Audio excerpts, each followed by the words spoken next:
Hi, I'm Dina Martucci. And I'm Cam Gonzalez. Welcome back to FPTV. On Friday, April 6th at 8 p.m., Dramatic Effect will be holding a Price is Right event, multiple prizes in the event. The event's grand prize will be featured a Yogi Bo beanbag chair. It will be held in Spag Hall and is sure to set the weekend off to a great start. Moving on to Saturday, April 7th, a musician named Chitty Bang is coming to campus. Chidira Amaridge, now known by a stage name Chitty Bang, is an American hip-hop recording artist from Philadelphia and has worked with musicians such as Ellie Goulding and Radiohead. He will be performing this Saturday, April 7th, and tickets are being given away every afternoon from 4 to 6 p.m. until they are sold out. They are free, and you can receive 2 tickets per person with the presentation of your current Franklin Pierce student ID. Now on to sports with Cam.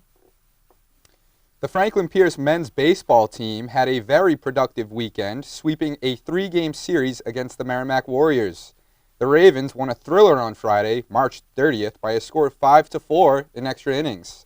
Senior third baseman John Friday hit a sacrifice fly ball to right field, sending home the game-winning run. On Saturday, the Ravens' bats came to life, accounting for 16 runs and 21 hits through a doubleheader on Saturday. In the first game of the doubleheader, 5 early runs held up, and senior right-hander Ryan Cavelli stranded the tying run at third base in the 9th inning to finish off a 5-4 Ravens win. In the second game, Franklin Pierce opened up an 11-1 lead in support of junior right-hander Zach Hart, who struck out 8 over 7 innings of work.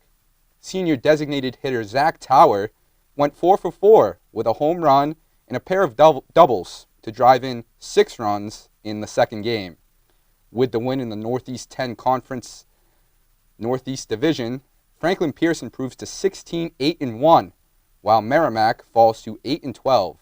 In all, the Ravens swept a 5-game season series from the Warriors. With the wins in the Northeast 10 Conference Northeast Division, Franklin Pierce improves to 16-8-1, while Merrimack falls to 8-12.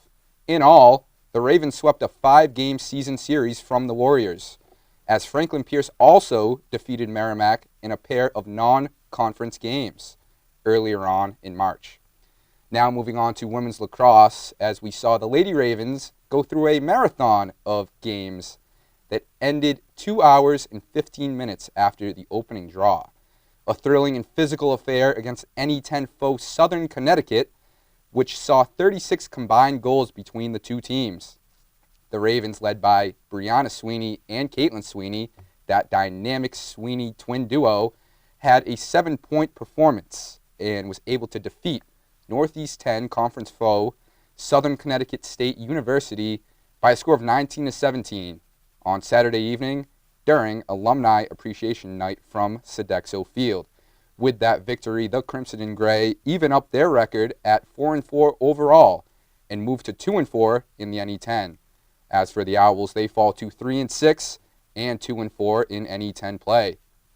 Touching on Brianna Sweeney once more, she carried the Pierce offense with a team-best 6 goals, while her twin sister didn't disappoint either as she chipped in 5 markers and 2 assists. The duo won 6 draw controls apiece as well. Freshman attack Caroline Lunsbury chipped in a 4-point effort as she notched a hat trick and a helper. Senior goalie Madison Murray earned the start between the pipes for FPU and made 9 saves to even up her win-loss record at 2-2. The Ravens travel away from campus on Wednesday, April 4th, to interstate foe St. Anselm College for a 7:30 p.m. conference showdown. You will not want to miss that and any other upcoming games for the Ravens. That about wraps things up for sports. I'm Cam Gonzalez, your sports anchor. And that just about wraps things up for sports. Look forward to upcoming games for the Ravens. And now we'll send it over to Haley Gardner, who has your weather. Haley? Thank you. As you can see, it's really rainy here at Franklin Pierce. Coming into the rest of the week, it's going to continue to rain but warm up to 60 degrees tomorrow. Going into Thursday and Friday, it's going to dry up and the sun's going to come in. But it's going to remain really cold. Going into the weekend, it's going to snow a little bit, but then be sunny on Sunday. Going into next week, on Monday, it's going to snow again, but hopefully it'll clear up for the rest of the week. Thank you. Back to you. And that's all we have today for FPTV News. Be sure to join us next week and have a good night.